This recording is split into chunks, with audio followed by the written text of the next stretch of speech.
Hello, everybody. This is Skip Elsheimer. Welcome to the AV Geeks lunchtime streaming show where we watch old 16 millimeter films or footage of people running 16 millimeter projectors. And that is what I've been slowly curating as kind of the intro bit to this. I use this as a kind of a test to make sure that things are streaming okay. But over the years, I've been finding clips of things and including them and adding them. So that's what that was. So that's from a film called The Show Must Go On, which is I can't remember if it's a film made by Bell and Howell, but it's raw footage. We don't have the sound for it. So, anyways. So we've been beginning to move things from our storage units to the film vault, and which is a basement which has climate control at the archive. But we're still not back at the archive. We still have some work to do in the archive part to kind of where our offices are. And so that's why I'm still at home. But in the course of moving stuff, we've been finding films and scanning them. And some of these we've seen in the past, in the last like 4 or 5 years. But they're great, and I want to show them. So here's It's My Hobby, featuring Bo Bridges. Enjoy.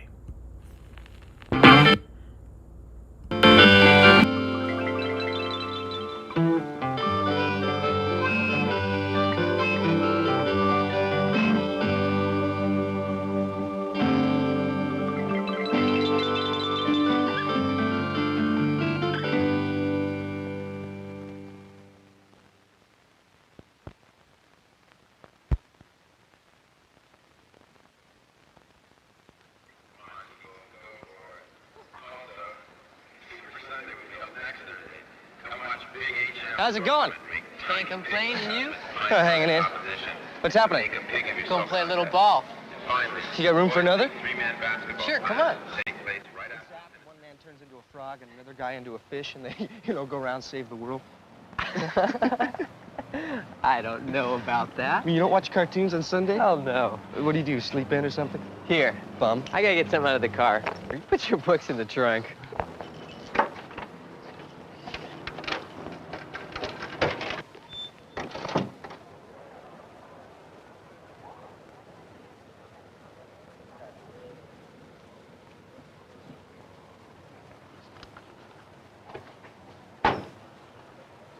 Hey, man, what are you doing?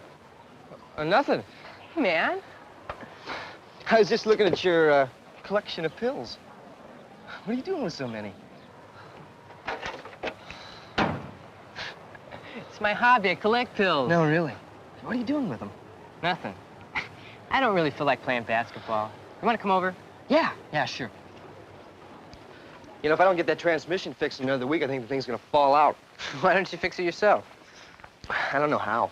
That's a good reason. Really, Scott?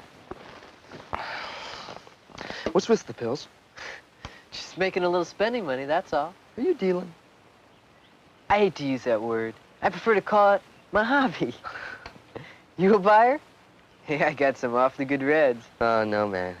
I'm not into pills. Teach his own. That stuff can really wipe you out. Well, I don't touch this stuff myself. Yeah, but you're selling it. Look, man, I don't force people to buy from me. If they didn't buy from me, they'd buy from somebody else, right? So there's no reason in the world why I shouldn't make the bread, is there? Well, who do you sell to? I don't know, anybody. You'd be surprised how many pillheads there are in school. In our class? Yeah, and a lot younger, too. You sell to them, too. I sell to anybody who's got the money. That's really heavy, Scott. Forget about it, man. It doesn't concern you. It does now, Why? because I know about it. Well, forget about it. Will you? Okay? Sure.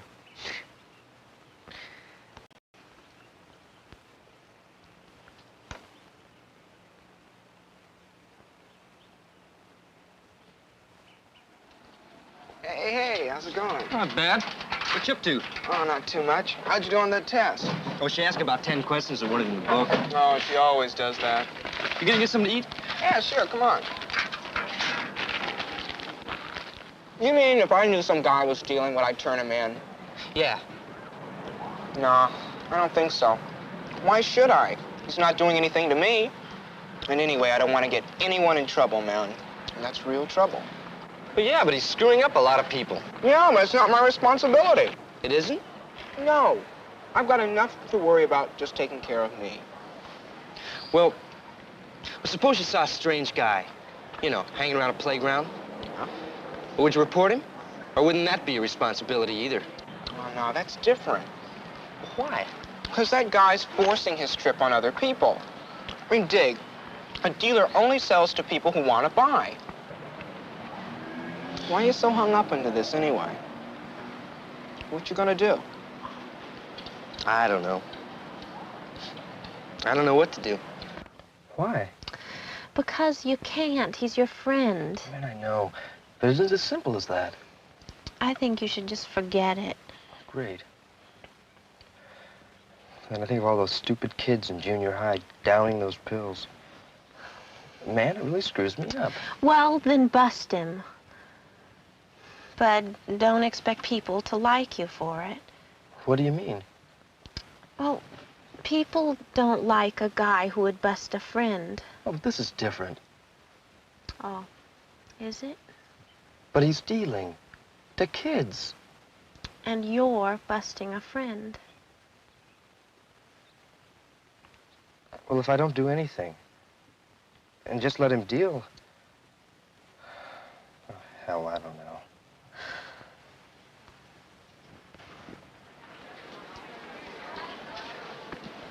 Hey, what's happening? You got a minute? Sure. Why so serious? Oh, it's about that stuff I saw in the back of your car. Oh, Ed, I told you to forget about No, that. I know. It's just that I feel you shouldn't be doing it, man. It's wrong. I know. You sound just like my mother. Hey, I'm not fooling around, Scott. I'm asking you to quit dealing. Well, you are? And if I don't, what are you gonna do about it? You gonna bust me? That would be just great. I get kicked out of school, maybe even thrown in jail. What are you, some kind of Boy Scout? Oh, Scott! Hell, what you're doing is wrong. Man, it's really wrong. Listen to you. You're unbelievable. Just stay out of what doesn't concern you. You know what I mean? You're really something. You're gonna quit dealing? Sure. As soon as I sell what I have in the car. No. I mean now. No, man, I'm not. What are you gonna do about it, huh? You gonna bust me?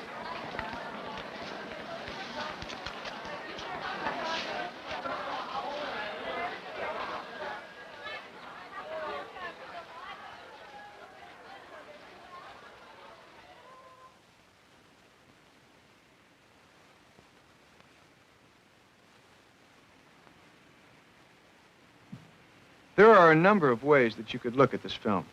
Before you talk about them, though, we'd like for you to know something about the film. A film about social responsibility. It's not a term people use very often in everyday conversation. As we see it, Ed is caught in a dilemma. Social responsibility, or what he owes to the society he lives in, demands that Ed somehow stop Scott from dealing to kids. But personal loyalty, what he owes to a friend, demands that he do nothing. If Ed turns in Scott, he loses a friend. Maybe he loses other friends, too.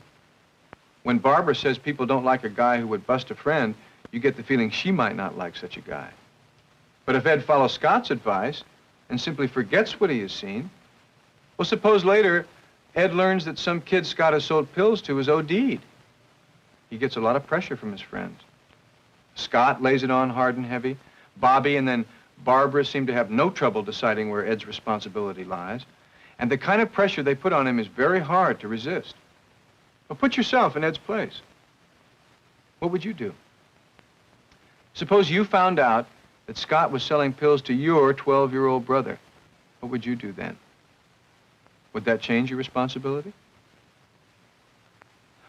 One evening a few years ago, a young woman was assaulted and pursued down a New York street, repeatedly stabbed, and finally killed. Throughout her ordeal, which lasted nearly an hour, she repeatedly called for help. More than a dozen nearby residents heard her cries, but nobody even summoned the police until it was too late.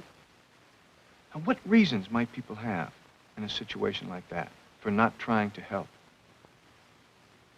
Have you ever witnessed something involving strangers and thought maybe you should get involved? Did you get into it? What made you decide one way or the other? Now, some argue that only a very few of us recognize an obligation to people beyond our immediate circle of family, friends, and associates. In other words, that very few of us have a strong sense of social responsibility. Do you agree?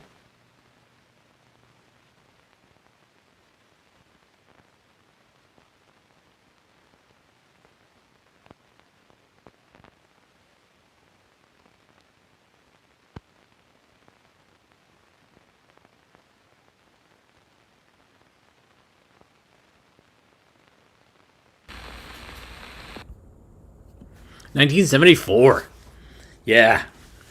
Lots of lingo in that. Are you gonna bust him? Yeah. So there's a whole series of those, and we've shown some, and they all deal with adolescent, teenage angst and frustrations and all that. So, yeah, we'll continue. The more we run across, the more we'll show.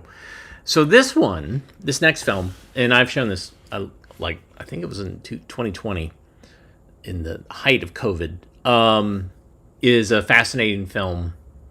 It's made by the Supermarket Institute, but is sponsored by Reader's Digest. And I was like, why is this sponsored by Reader's Digest? It's called The Front Line. And I'm like, Reader's Digest was sold mostly as you were waiting in line at the checkout counter at supermarkets. And I'm like, that's what this is all about. So this whole thing is about cashiers at supermarkets. And so that in itself is fascinating. It's beautifully shot. It's in this weird set. And the other mystery about this is that there's another woman named Ruth Buzzy, which I'm just baffled by. I'm like, how could there be two Ruth Buzzies? So here's The Front Line. Enjoy.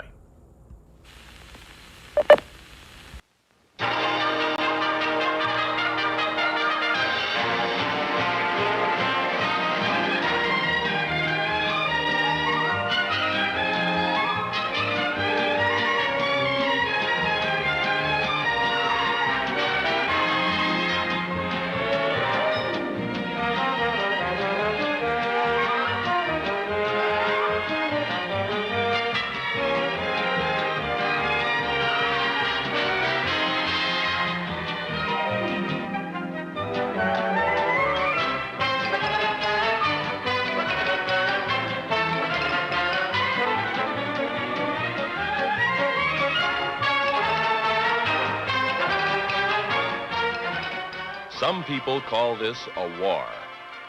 War or not, one thing is sure. A daily battle is being waged in supermarkets all over this country. A battle for the customer's dollar.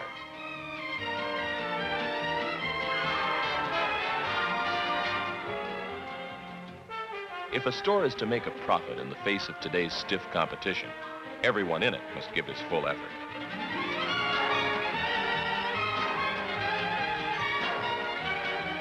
But like any battle, victory in this conflict is finally won or lost on the front line.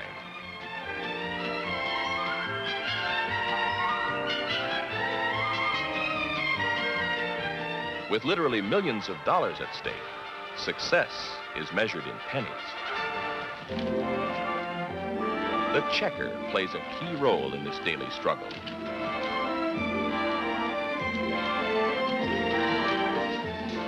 Methods of handling groceries and customers may vary from store to store, but the basic objectives are the same.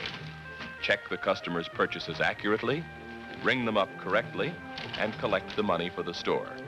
And there's more, much more. Probably no job in a supermarket affects the store's success more than that of a checker. Her every action reflects on the store and its entire staff. She is a shopper's last, and often only, personal contact with the store. To the customer, the checker is very important. Her responsibilities are great and varied. But with all of them, one of a checker's primary obligations is to keep the traffic moving. Sometimes a checkout lane begins to resemble a crowded thoroughfare. When jam-ups form, they're hard to get rid of. And the analogy goes much deeper. The colors of traffic control, red, yellow, and green, have a real relationship to the science of good checking. Naturally, the idea is to keep things moving, to keep that green light glowing.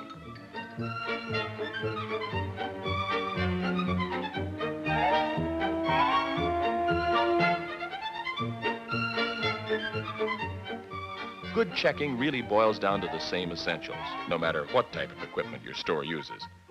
To demonstrate these essentials, here are 3 outstanding checkers, all former queens in the Checker of the Year competition. Meet Ruth Bussey of the B&B Supermarkets in Tampa, Florida.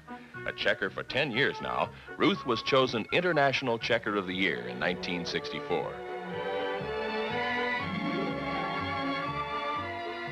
Next to Ruth is Pat Hilton of the Alpha Beta Supermarkets in La Habra, California. Pat has 18 years experience and was International Checker of the Year in 1962. And this is Rose Scalavino. Rose has 4 years experience and works for Star Market in Cambridge, Massachusetts. Rose was Checker of the Year in 1963. And here's another checker you should meet. Miss Jones is not a Checker of the Year, but she hopes to be someday. She's an intelligent, hard-working, charming young lady. Still a little new to her job, but learning fast. Like most of us, she could learn a lot just by watching experts perform. The first thing I do when I start the day is get my cash from the head checker. In a busy week, $5,000 or more may pass through my register. Handling it accurately is one of my biggest responsibilities. Once I've got my money counted out and correct, I put my register through a daily inspection. Is there enough tape? Is it dated correctly? Is the register plugged in? Is it zeroed? I always check supplies now when there's time to replace needed items. Are there enough bags to last? I don't want to run out later. I always try to remember that I'm dealing with food. That means that my stand has to be spotless. My merchandise racks must also be in good order before the day begins. The last thing I check is the most important, myself. Appearance means a lot on this job. Thorough preparation is a mark of every good checker. When the day begins, Miss Jones is ready. The idea is to keep that green light on, to keep the lane moving. But that's not as easy as it may sound. There are times when caution is necessary.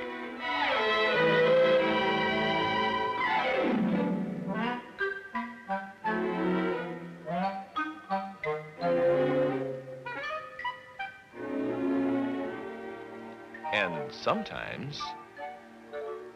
sometimes you must stop altogether. The important thing is knowing the difference.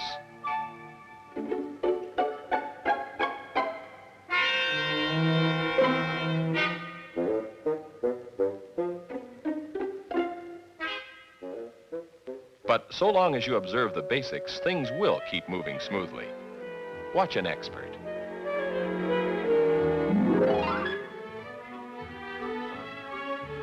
The first order of business is to greet the customer. Then comes an important moment of caution. Is the bottom of the cart empty? I always make certain there are no missed items that might get through unchecked, and ring this up as a signal to myself that I've checked the cart. And most importantly, I keep it pleasant and matter-of-fact. No customer likes to think she is suspected of shoplifting. Ring up the right price and press the right department key. These keys are important to the store's records and planning. Checkers are bookkeepers, too. Multiple priced items should be checked together. Try to hold the first items in this group until they can all be checked through at once. Multiple pricing used to frighten me. I'm not much on fractions. Now when I see an incomplete group like this, I just slow down a second to be sure I've got the price right. This is what the fraction chart is for, and I use it. There's no such thing as an almost right in this business. If I overcharge, I cheat the customer. If I undercharge, I'm unfair to the store. Fractions mean you charge the next penny. Dropping the fraction can be costly. It might well represent the entire profit on this order. Here's another pricing problem, a price smeared beyond recognition. How do you decipher it? This is one time I stop everything. I don't guess. I ring for my supervisor and set the smeared item aside until she comes. In the meantime, I can continue putting the rest of the order through. Although I study the prices and know the specials, I'm always on the lookout for certain booby traps. Some items, like soups, have different prices for different types.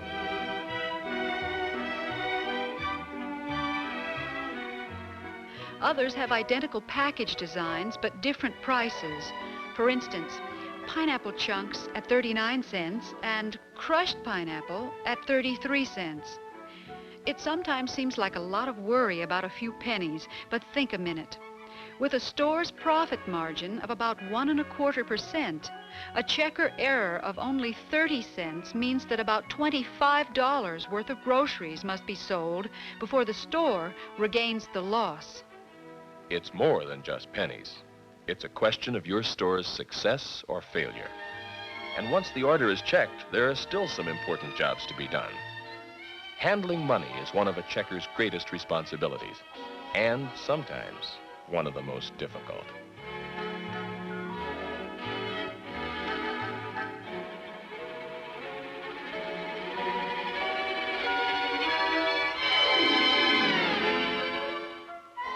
Handling money is largely a matter of knowing the rules and following them to the letter.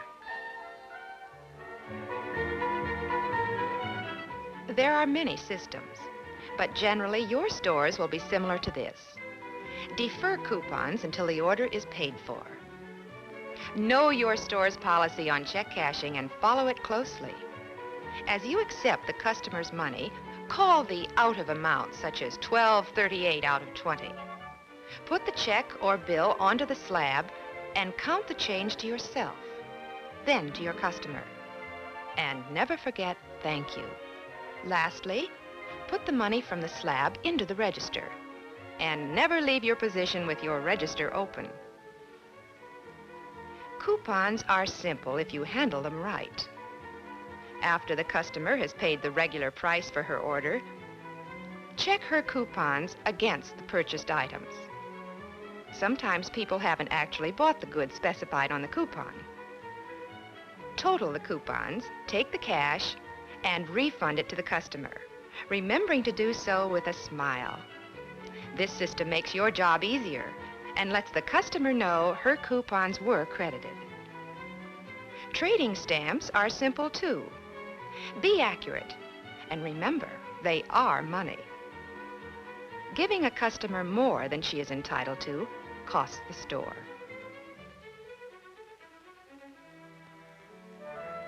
The final job of a checker is one that most checkers like least, but it's also one of the most important.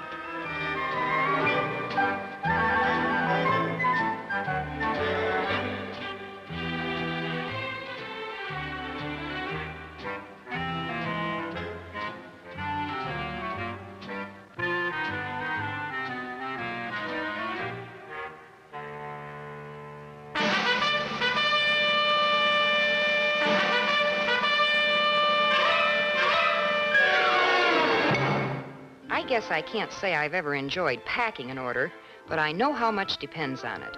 It's one part of the store the customer takes home with her. Beginning with the right size bag, I pack heavy to light. That's also the way I'd send the order through if a bagger were working with me. After a solid base is made up with cans and other heavy items, I build up the sides with flats putting glass and other fragile items in the center for protection. Meat, frozen foods, and ice cream should always be wrapped separately. Finally, light crushables go on top.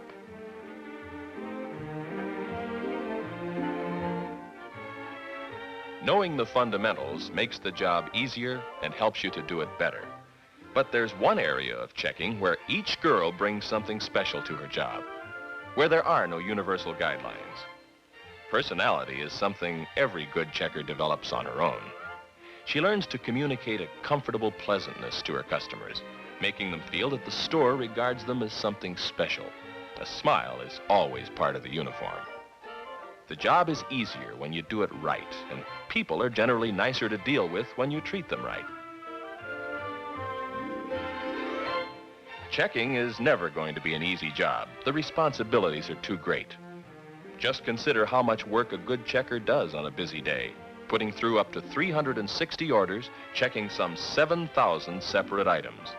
You have to be good and develop good habits, such as maintaining space between unchecked items and those that have been checked. These girls are among the best. It takes skill and practice to get this good, and a lot of effort. But the basics are simple. Slow down when the situation calls for extra care. Stop completely on those few occasions that require it, and keep the flow moving the rest of the time, swiftly, accurately, and pleasantly.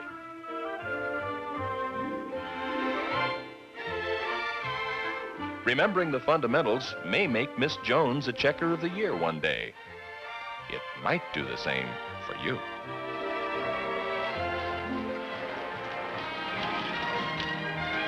This battle is won on the front line. It's here that the customer has her last important contact with the store. To a large extent, a checker's actions determine whether a shopper will be back. It's a difficult job at times, but learning the skills we've seen demonstrated will help assure that it's done right and will make your task much easier. In your store, you are a vital member of the team. By always observing the fundamentals, you'll be doing your part on the front line.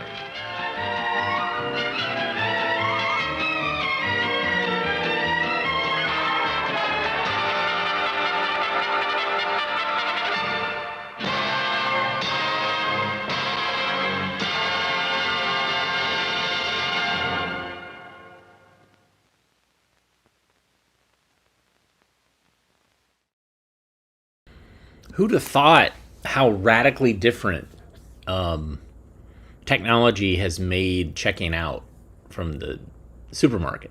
The fact, one, that some people don't even go to the supermarket anymore. They have groceries delivered, which is kind of a callback to early grocery stores, which would have grocery deliveries. But just the fact that you have UPC codes where it's like beep, beep, beep. And now you have self-checkout. And in some places you have RFID checkout where it basically just reads your shopping cart and then charges you. All of those, of course, are trying to get rid of the cashier, who I love. I love a cashier. And maybe they don't love me, but I love talking to them and saying hi and all that stuff. So it's an opportunity to kind of be pleasant to somebody else and kind of say, how's your day? What are you doing this weekend? You know, stuff like that. I don't know. It's something that I missed during COVID. And as soon as I got vaccinated, I was like, I want to go back. I want to say hi to cashiers. All right. So here's a Cornet film about vertebrates, specifically fish. Enjoy.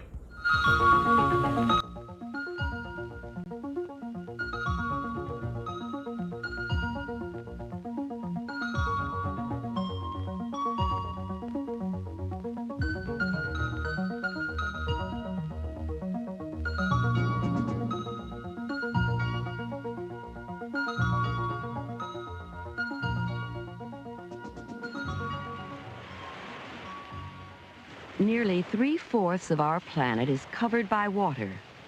Water teeming with living creatures of a great variety of different species. A starfish making its way along the bottom. A jellyfish weaving through the water. In spite of their names, these animals are not fish at all. They belong to a major division of animal life called invertebrates, animals without backbones.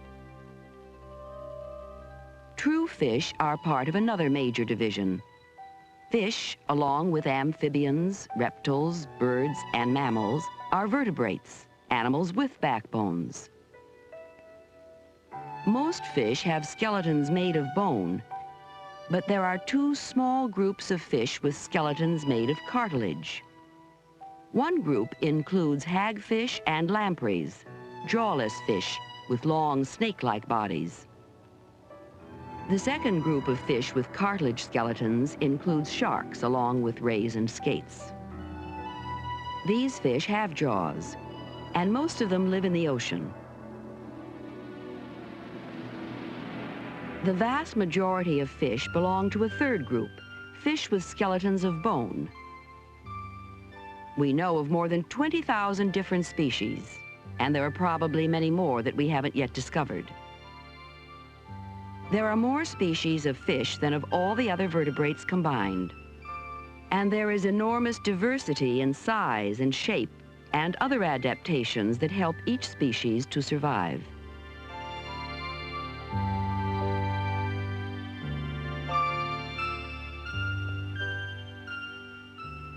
But survival also depends on several characteristics that are shared by all fish.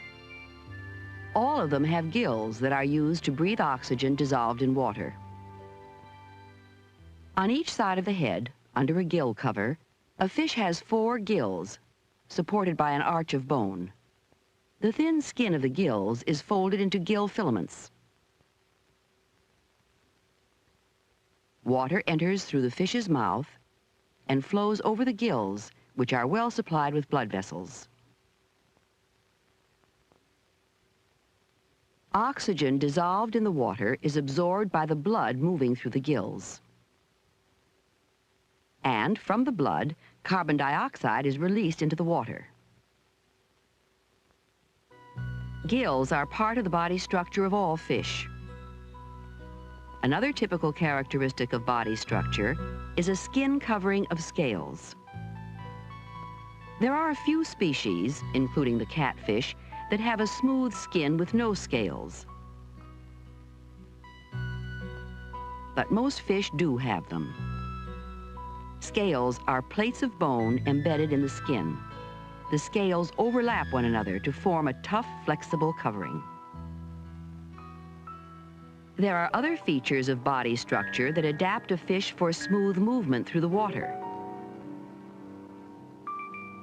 Even though there is a wide variety in body shape, the body of a fish is always more or less streamlined. And the skin is covered with a slippery mucus secretion that reduces friction as the fish pushes its way through the water. Fins are another adaptation for movement. Most fish have a pair of fins, the pectorals, one on each side of the body, located just behind the gills. On the underside of the body are a pair of pelvic fins and an anal fin. On top is a dorsal fin, which may be divided into 2 parts. And there is also a tail fin.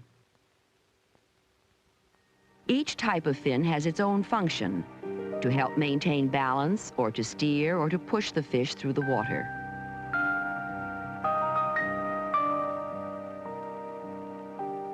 And many fish have another adaptation for movement.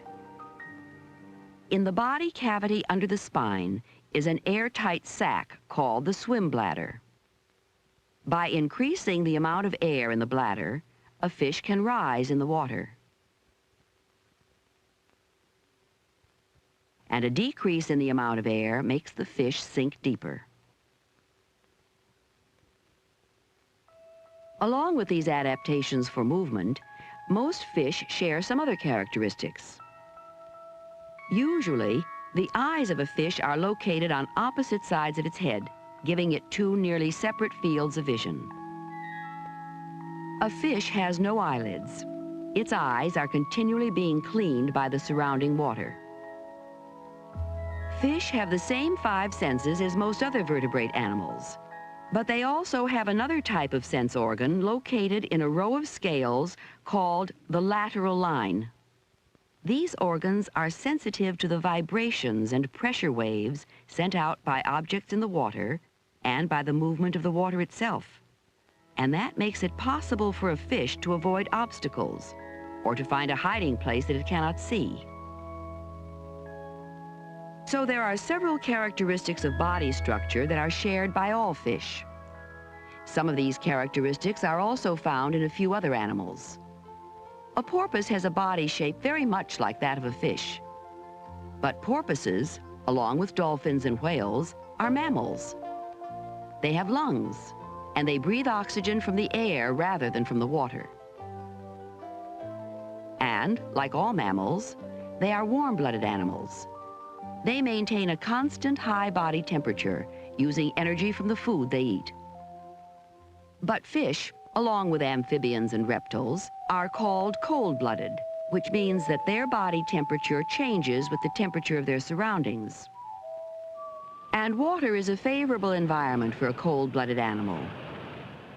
From summer to winter, the changes in water temperature are not as great as the changes in air temperature, and they usually take place more slowly.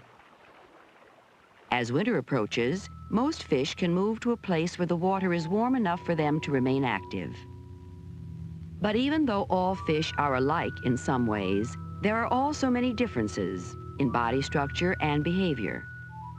Like all animals, each type of fish must be adapted in certain ways to survive in its environment. And the waters of the earth contain many different environments.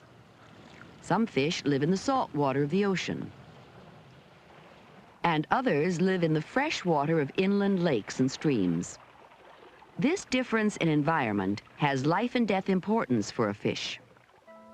That's because body fluids contain a certain amount of salt, and water is drawn to areas of greater salt concentration. And so freshwater fish must avoid taking in too much water. They don't drink at all, and the water absorbed through the skin is released with their waste products. Ocean fish have the opposite problem. To avoid losing body fluid to the saltier water around them, they must drink a great deal of water and release the salt. There are other variations that also help to create different environments. The water may be in motion, as in a river or an ocean current. Or it may be relatively still, as in a lake or pond. And the environment in shallow water or near the surface is very different from the conditions in deeper water, where there is greater pressure and less light, and where the water is much colder. The temperature of the water plays an important role in the lives of all fish in every environment. For each species, the mating season begins when the water temperature is right for it. For some, including the trout, mating season comes in springtime. Each female lays several thousand eggs. That's necessary for the survival of the fish species. Most of the eggs and most of the young fish will be eaten by predators. The eggs contain a yolk sac that provides food for the developing embryo. When the eggs hatch, the yolk sac is still attached to the young fish. The yolk is used as food until the mouth of the fish develops. Although many fish leave their eggs unprotected, others, like the bluegill, dig out a shallow nest for the eggs and guard them until they hatch. Some tropical fish, including the Siamese fighting fish, build a nest of bubbles to protect their eggs. A few kinds of fish reproduce without laying eggs. These young guppies were born directly from their mother's body. For some fish, mating involves a difficult and hazardous journey. Salmon leave the ocean where they live as adults and swim into a river, fighting their way upstream, even leaping small waterfalls, to reach the place where they were hatched and where they will mate. How they guide themselves on this dramatic journey is still largely a mystery to us.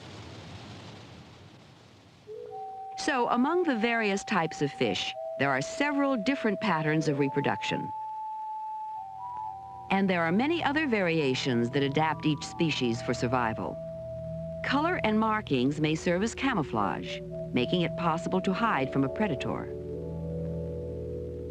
The spotted fish at the left, near the rock, is difficult to see unless you look very closely. When a flounder settles down in the sand, it almost seems to disappear, except for one eye. A fish may also be adapted for eating certain types of food. Some fish are plant eaters, and many others feed on plankton, seen here under a microscope. Plankton consists of several types of very small plants and animals, as well as single-celled organisms.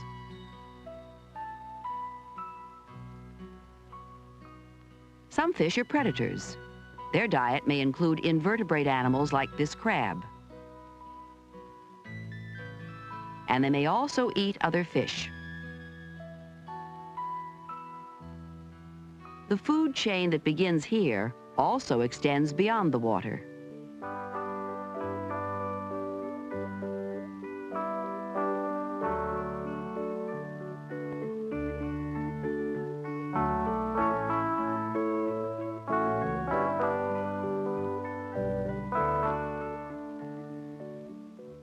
Commercial fishing is a major industry around the world. Most of the large fishing fleets operate in the coastal waters of the ocean. The yield of fish is greater here than on the high seas because these waters are rich in plankton and have large populations of the plants and animals that fish use for food.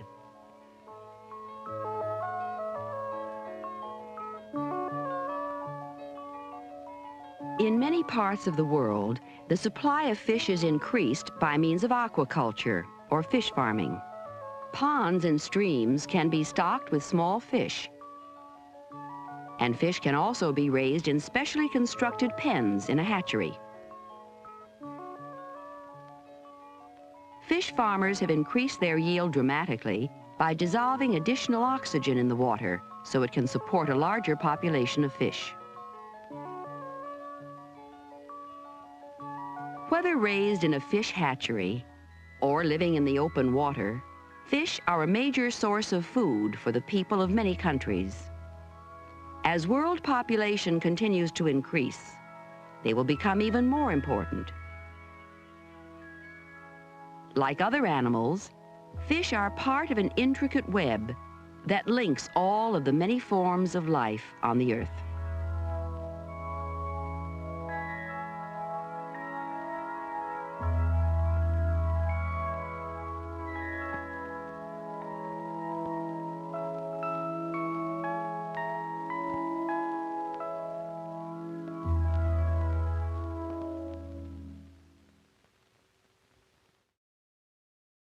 Fish. Yeah. So that's a late year coronet. And we keep running across both in the coronet collection and then also the collection that from my collection. So there's stuff that we haven't run across in the coronet collection because we haven't found yet. And I would say that we were probably a little more than half done with the coronet stuff. We're still going through boxes and finding stuff. And so I took a little bit of a break because I'm like, you know what? We scanned a lot of coronet. I want to do some more of my collection, some diverse other filmmakers and things like that.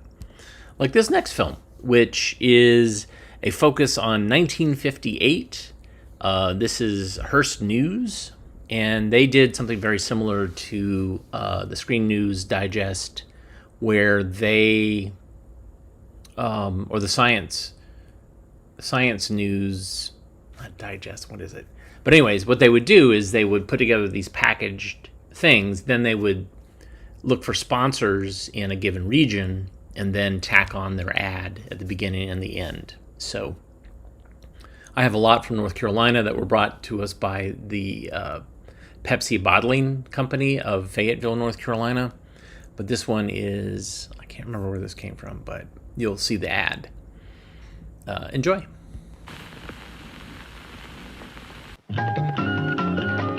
Events of the past and present shape tomorrow. Our vital concern is you, today's youth, for our future depends on you. Before attempting to figure out where we're all going, it is imperative for us to have a strong awareness of where we have been. To untangle today's problems, we need to understand yesterday. This film series hopefully will in part make you aware of people, places, and events which have helped shape our nation and our world. Manufacturers Hanover is pleased to sponsor this education. Manufacturers Hanover, it's banking the way you want it to be.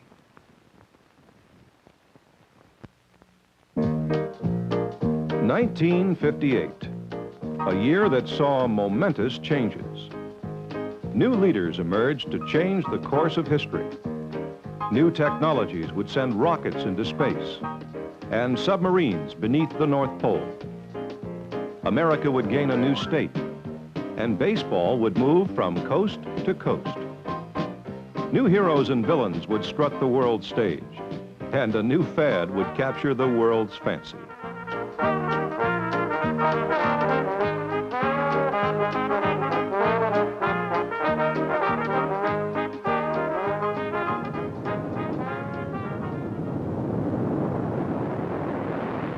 (1958) began with a bang. America was chasing the Soviet Union into the space age. The Russians had launched the world's first artificial satellite, the Sputnik, while we couldn't seem to get anything off the ground.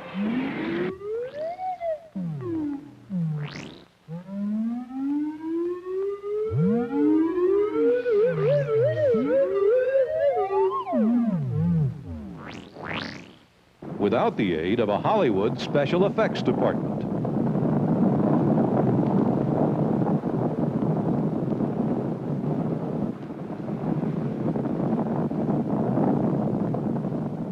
But at last the Army succeeded in lofting a grapefruit-sized satellite into orbit.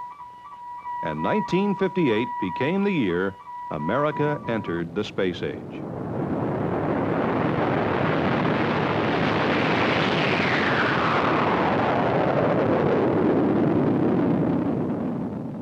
(1958) was to become a year of remarkable technological developments. The world's first commercial jetliner, the Boeing 707, went into service, while automobiles got bigger and bigger and looked as if they too might take off.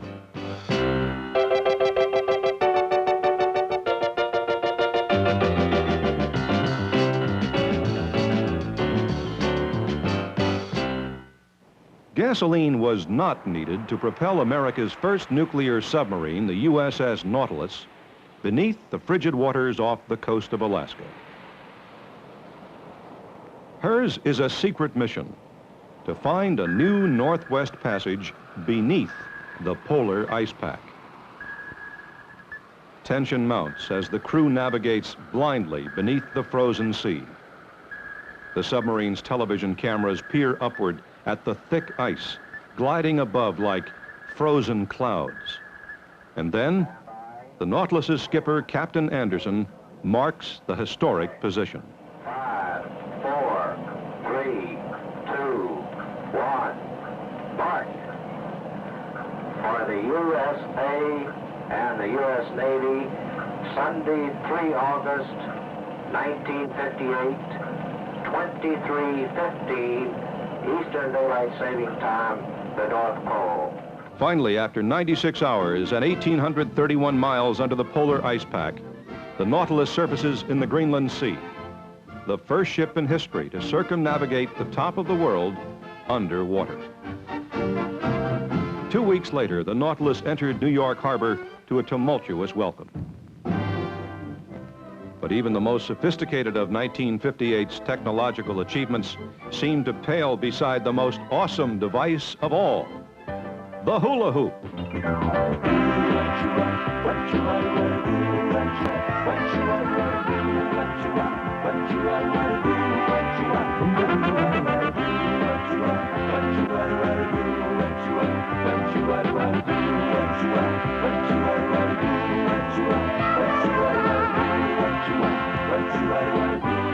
Many people also left their marks on the year. The new Miss America was a young lady from Mississippi named Mary Ann Mobley. From Texas, a young American named Van Cliburn went to Moscow to compete with 50 other young pianists from 19 countries.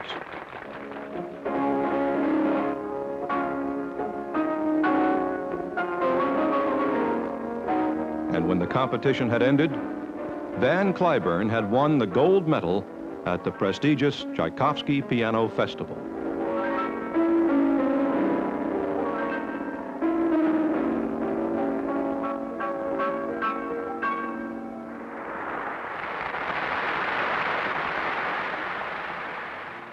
A host of new leaders came to power in 1958. With the death of Pope Pius, the College of Cardinals elected a new leader of the Catholic Church, Pope John the 23rd. And although he was to reign for only 5 years, he would chart a new course of liberalism that the Church still follows today. France's World War II hero, General Charles de Gaulle, became its president. He pulled the French out of NATO and set France on a new course in foreign affairs, independent of American leadership. The Russians selected for their new leader Nikita Khrushchev, a roaring bear of a man. Spouting peasant aphorisms and flashing meaty smiles, the new Soviet boss continued the Cold War as he traveled behind the iron and bamboo curtains. With a skillful blend of saber-rattling and promises of détente, he set the communist world on a course it would follow for almost the next 25 years.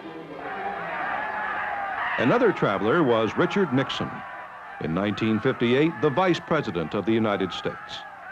In Venezuela, he ran into a storm of violent anti-Americanism. Nixon emerged unhurt, and his courage during the riots greatly enhanced his political future. While there were incidents in which a very small, violent vocal minority were able to enlist the support of some innocent people who were misled as to what U.S. motives really were. Unrest was a problem for other countries. In 1958, Americans lived the good life. But in the Middle East, the fragile coalition that was Lebanon was about to be sundered. In desperation, the government called on the United States for help. President Eisenhower answered the call by ordering the Marines into Lebanon. Striving for an ideal which is close to the heart of every American and for which in the past many Americans have laid down their lives. To serve these ideals is to serve the cause of peace, security, and well-being. In 1982, President Reagan repeats American actions in the tragically torn Middle East as a new generation of Marines are called upon to keep the peace. In the Mediterranean, the government of Lebanon has requested, and I have approved, the deployment of United States forces to Beirut as part of a multinational force. But now, the stakes seem even higher, the risk to world peace even greater. As the Marines take up their positions in Lebanon once again, the words of philosopher George Santayana have never seemed so true. Those who will not learn from the past are doomed to repeat it. There was one bit of the past that Americans did not mind reliving: the annual USO tour of Bob Hope. In 1958, he brought the late Jane Mansfield to the GIs stationed in far-off Korea. That war had ended 5 years before, but the Cold War still went on.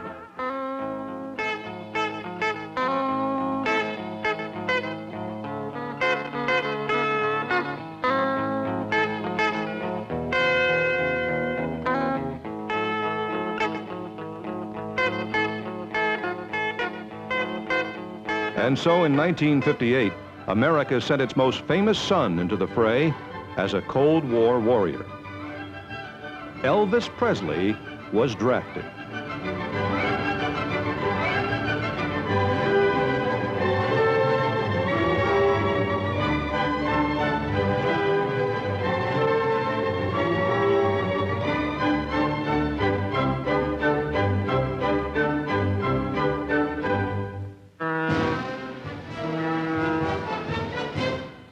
While Elvis was going overseas to protect the nation, America was continuing to grow. In 1958, Congress voted statehood for Alaska. The frozen Northland, originally purchased from the Russians in 1867 for $7 million, became the 49th star in the American flag.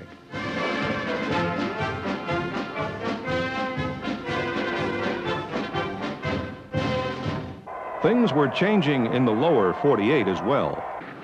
Brooklyn's beloved bums, the Dodgers, left Ebbets Field for Los Angeles. And the New York Giants deserted the Polo Grounds and went west to San Francisco.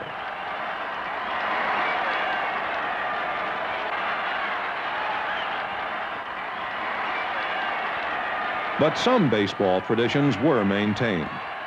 In one of the most thrilling World Series in history, the New York Yankees lost the first 2 games to the then Milwaukee Braves and came back to win it all. In football, the Super Bowl had not yet been dreamed of, and the division champions of the old National Football League squared off for the league title.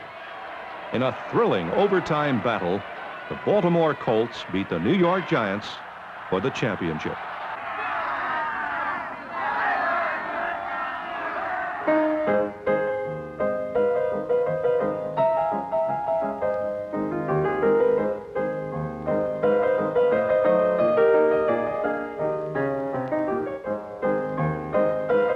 Then as now, Americans flocked to the movies. In 1958, the big box office smashes were Gigi, Marjorie Morningstar, and Houseboat, starring Cary Grant. For her performance in Three Faces of Eve, John Wayne declared the best actress to be Joanne Woodward.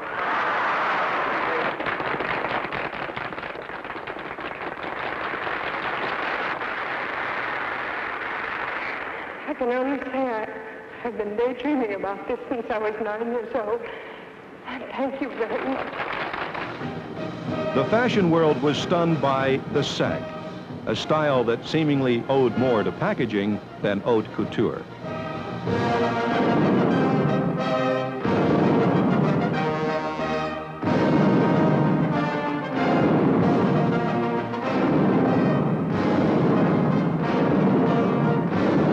And as the year 1958 closed upon a world that had seemingly given itself over to bomb shelters and hula hoops, technology was joined to tradition.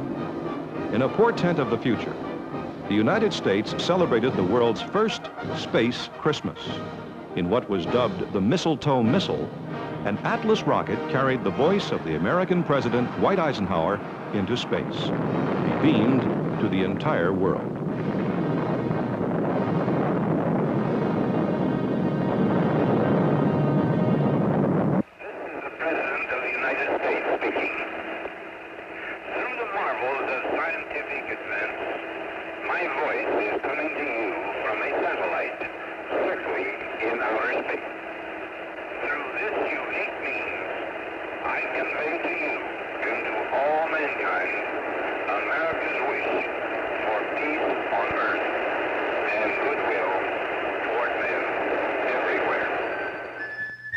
It was a fitting end to the year, for 1958 marked the dawn of the space age. It was a year when American technology would become the hallmark of modern civilization. A year when American institutions such as the national pastime would become truly national, and a new state would join the Union. 1958 marked the moment in history when a new generation of leaders would chart a course for the world it would follow for the next quarter century. 1958 was indeed a year of change, a year to be remembered.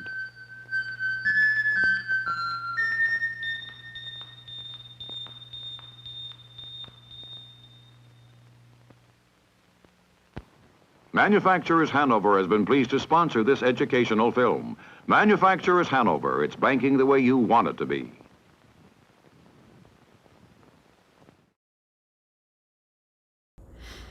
Hearst is like, well, we got this space age footage of Apollo taking off. Like, why don't we put that in? So I have a couple of these focus-ons, and yeah, they're kind of interesting. They definitely pull that whole news thing of like, well, the important political stuff, you know, whatever, wars, whatever, first, then the lighter side with sports and entertainment and fashion and movies and music. So yeah, they're nice little time capsules, and these would have been shown in schools.